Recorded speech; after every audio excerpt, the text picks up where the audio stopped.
देखो, एक सांप ने एहसान का बदला कैसे चुकाया। इस्लामी कहानी। आज हम आपको ऐसी कहानी सुनाने जा रहे हैं जो आपके होश उड़ा देगी, इसलिए वीडियो मुकम्मल देखने से पहले हमारे चैनल को सब्सक्राइब कर लें। पहाड़ियों के दरमियान एक छोटा सा पुरस्कून गांव था, जहां अहमद नाम का एक गरीब मगर निहायत नेक दिल आदमी रहता था। अहमद का दिल बहुत नरम था। वो किसी को तकलीफ में देखकर आगे बढ़ने से खुद को रोक नहीं सकता था, चाहे वो इंसान हो या जानवर। एक दिन अहमद हसब मामूल जंगल में लकड़ियां काटने गया। बारिश की वजह से जंगल नम था, दरख्तों से पानी टपक रहा था और जमीन पर नमी थी। अहमद लकड़ियां अब ठीक कर ही रहा था कि अचानक उसे एक दर्द भरी आवाज सुनाई दी। उसने मुड़कर देखा तो हैरान रह गया। एक बड़ा सा सांप भारी पत्थर के नीचे दबा हुआ बेबस तड़प रहा था। उसकी दम और आधा जिस्म पत्थर के नीचे फंस चुका था। वो सख्त तकलीफ में था। अगर कोई और होता तो शायद फौरन भाग जाता, मगर अहमद रख गया। उसने पत्थर हटाने की कोशिश की, चाहे सांप उसे काट भी सकता था, मगर अहमद के दिल ने कहा, मखलूकी खुदा की मदद करना ही सबसे बड़ी इबादत है। काफी जदोजहद के बाद आखिर वो पत्थर हटाने में कामयाब हो गया। सांप ने जैसे ही खुद को आजाद महसूस किया, उसने सिर उठाकर चंद लम्हे अहमद को घूरा, फिर आहिस्ता से घास में गायब हो गया। अहमद ने सुकून की सांस ली और घर वापस आ गया। उसने कोई अजीम काम नहीं किया था, सिर्फ एक जान बचाई थी। कुछ दिन बाद एक हैरत अंगेज वाकया 3 दिन गुजर गए। एक रात अहमद अपने घर के बाहर बैठा हुआ था। आसमान पर बादल छाए थे और हवा तेज चल रही थी। अचानक उसने देखा कि वही सांप उसके घर के दरवाजे पर बैठा हुआ है। अहमद हैरान तो हुआ, मगर डरा नहीं। सांप आहिस्ता से पीछे हटा और अपने मुनार से एक छोटा सा रोशन पत्थर जमीन पर रख दिया, जैसे कोई तहफा। फिर बगैर किसी आवाज के जंगल की तरफ गायब हो गया। अहमद ने हैरानी से वो पत्थर उठाया।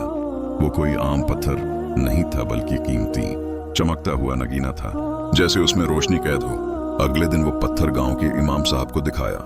इमाम साहब ने देखकर कहा, ये बहुत कीमती नगीना है। शायद वो सानिब तुम्हारे एहसान का बदला चुका रहा है। अल्लाह जिसे चाहे जितना चाहे नवाज दे। अहमद की आंखों में नमी आ गई। अल्लाह का करम, रहीम की किस्मत बदल गई।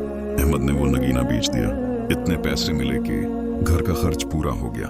उसकी बीमार माँ का इलाज हो गया और साल भर के राशन का बंदोबस्त हो गया। लेकिन अहमद का दिल फिर भी सखी ही रहा। उसने आधे पैसे गरीबों में बांट दिए। गांव वाले हैरान रह गए। अहमद हंसता और कहता, एहसान कभी जाया नहीं जाता, चाहे किसी भी मखलूक पर किया जाए। मगर कहानी यहाँ खत्म नहीं होती। एक रात अहमद मस्जिद से वापस आ रहा था। रास्ता सुनसान था। अचानक एक डाकू ने उस पर हमला कर दिया। उसने चाकू रहीम की गर्दन पर रख दिया।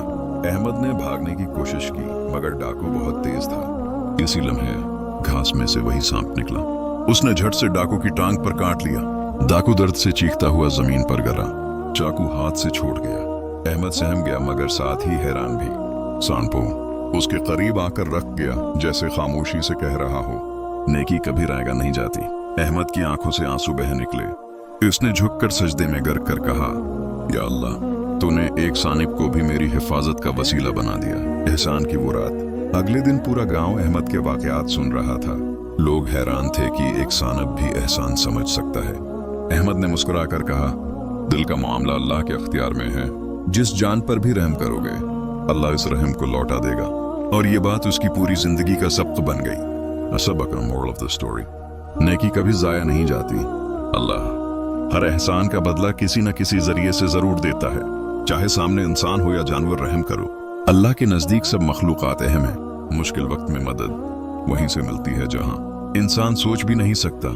अगर ये कहानी आपके दिल को छू गई हो तो लाइक करें, कमेंट में अपनी राय दें और शेयर करें, ताकि दूसरों तक भी ये पैगाम पहुंचे। और सब्सक्राइब करें इमोशनल इंस्पायर टीवी को, जहां हर कहानी एक सबक, एक जज्बा और ईमान की रोशनी लाती है।